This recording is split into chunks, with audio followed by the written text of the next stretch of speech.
In front of every strong trainer stands a strong Ace Pokémon. While not a rigid category, Ace Pokémon generally are the highest level Pokémon a gym leader, rival, Elite Four member, or other significant character has. In addition, Ace Pokémon are commonly associated with the identities of the trainers themselves, often representing a specific facet of their character or personality. For these reasons, Ace Pokémon are amongst the most memorable you will see in any given playthrough, right up there with starters and legendaries. After all, who could forget Cynthia's Garchomp or Whitney's Miltank? There is one more factor that distinguishes an Ace Pokémon on a given trainer's team. Almost always, the Ace is the final Pokémon to come into battle, the last, strongest line of defense. But this rule has some notable exceptions, and we will be looking at those exceptions today. More specifically, there have been 5 times that gym leaders in mainline Pokémon games have started a gym badge earning battle with their Ace Pokémon. That phrasing is specific. I want to make sure to only cover battles where you will receive a gym badge if you win. Some rematch battles and Pokémon World Tournament battles have gym leaders lead their Ace Pokémon, but I don't consider those battles quite the same as actually fighting for a gym badge. That being said, there will be some interesting rule bending and exceptions made on this list. But enough messing around, let's just jump into it.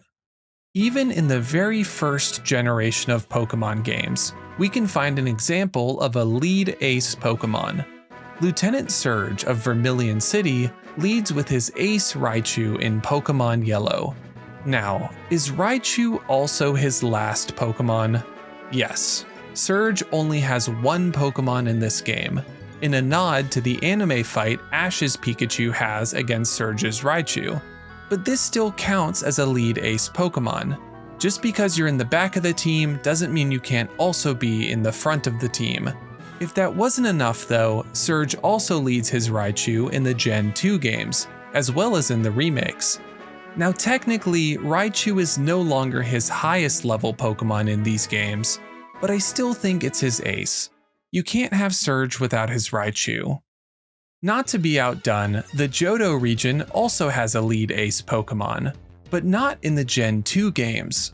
Only in the remakes, heartgold and soulsilver, does Gym Leader Bugsy of Azalea Town lead his Ace Scyther. So the question is, why the remakes and not the original? Well, in the remakes, Scyther has the move U-turn, and if it was in the back like a regular Ace, it wouldn't be able to show off that U-turn also lets you switch with a teammate. So at the front of Bugsy's team it goes. Hoenn has 2 cases of lead Ace Pokémon.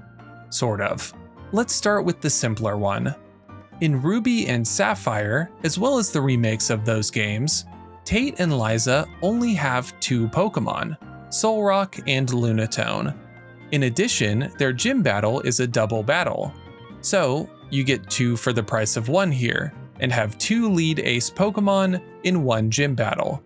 Pretty cool, right? In Emerald, they have Xatu and Claydol lead, so that battle doesn't work. It's fun to see how these situations can change, even across the same generation of games. The second example of a lead Ace Pokémon in Gen 3 is more of a stretch. Norman, once again in Ruby and Sapphire only, leads with the Slaking. He also has a Slaking in the back as his Ace Pokémon. They're different levels and they also have different movesets, so it's not really an example of a lead Ace Pokémon, but I wanted to highlight it anyway. Who knows, maybe some days Norman mixes up his Pokeballs and sends out his Ace Slaking first. Alright, we are now at our final gym leader. This one is also a little bit of a stretch, but not nearly as much as the Norman one. In the Let's Go games, Koga leads with Weezing. Whatever, right? Venomoth is higher level and in the last slot, so that's his ace. Well, it's a little more complicated than that. In Red and Blue and Fire Red and Leaf Green, Weezing is pretty cut and dried his ace Pokémon. In Yellow version though, Venomoth is his ace, and Weezing isn't even on the team. As an Elite Four member, Koga's Venomoth is demonstrably not his ace, and once again, Weezing is nowhere to be seen. Okay, so really, as of Gen 2 and beyond, Crobat is his clear ace Pokemon. But Crobat doesn't even exist in Let's Go or the earlier Kanto games. So what do we do? Well, to me, I think that this warrants mentioning at the least.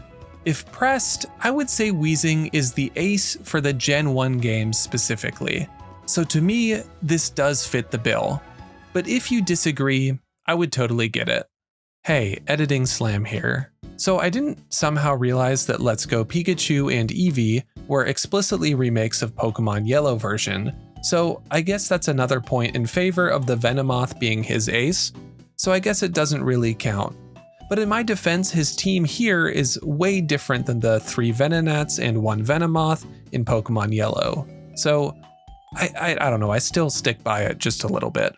Anyway, Editing Slam out. And that's it. Kind of surprising, isn't it, that every instance of a lead ace Pokemon is either pre-Gen 5 or in a remake of an older game? I have a theory as to why that is. From Gen 6 onward, there are gimmicks that are core to the mechanics of each generation.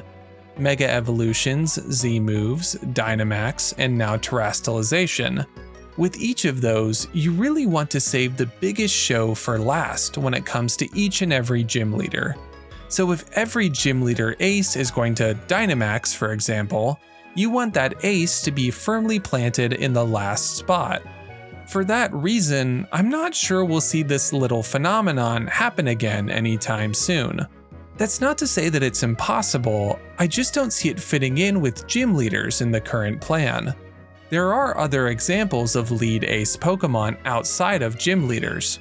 N in Black and White with Reshiram and Zekrom, and Red in the Gen 2 games with Pikachu are just 2 examples off the top of my head. I hope to see this again, as I think it adds a little switch up every once in a while. Well, that's about it. Did I miss any? Because I could really see myself having missed one of these. Please let me know. And if you enjoyed this video and you want to see more, liking and subscribing will keep you in the loop, and it really does help me a lot. As always, I'm Slam Gaming, and have a great rest of your day. See you next time.